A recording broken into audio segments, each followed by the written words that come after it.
On February 21, 1945, Dr. Samuel Shepperd and Marilyn Reese were married and settled near Lake Erie, Ohio. 2 years later, they had their first and only child, which they affectionately nicknamed Chip. Samuel was a respected neurosurgeon, and the couple was believed to have a happy marriage. Their small suburban community was the kind where everyone was close-knit and were friends. On July 3, 1954, the Shepperds hosted a party for all of their neighbors, which included dinner, drinks, and a movie. Just after midnight, Samuel fell asleep on the couch and Marilyn said her goodbyes to the guests. At about 5:30 a.m. on July 4th, Mayor Spencer Houck, who was a close friend of the Shepherds, woke to a phone call from Samuel saying, "My God, Spence, get over here quick. I think they've killed Marilyn." Houck and his wife, Esther, ran towards the house to find Samuel shirtless in his study, in a seeming state of shock. They called the police and the authorities arrived around 6 a.m. According to the police report, Marilyn's body was found lying upwards and her face was turned towards the door. She was beaten beyond recognition.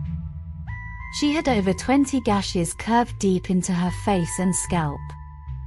The sheets were covered with blood and the walls were dripping with heavy spatter. Her pajamas were partially removed, leaving her exposed.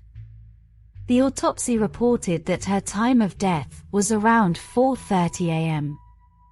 Sadly, it also revealed that Marilyn had been 4 months pregnant with their second child. According to Samuel, he had been asleep downstairs when he heard Marilyn shout his name. He ran upstairs and found her being attacked by a white form. They fought, but then Samuel had been hit on the back of his neck and was knocked out.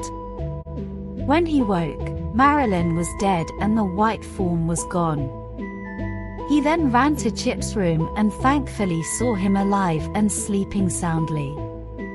He then went downstairs and then saw the white form exiting through the back door.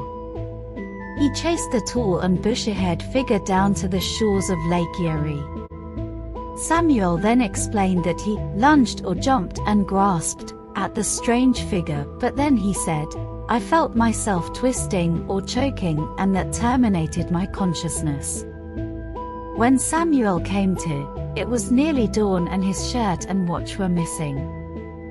However, even though he was the only witness to the crime, Samuel became the most likely suspect. On December 21, 1954, after extensive deliberating for 4 days, the jury found Shepperd guilty of second-degree murder. He was sentenced to life in prison but staunchly maintained his innocence. Eventually, his life sentence was overturned and the real story about what happened to Marilyn Shepperd remains a mystery.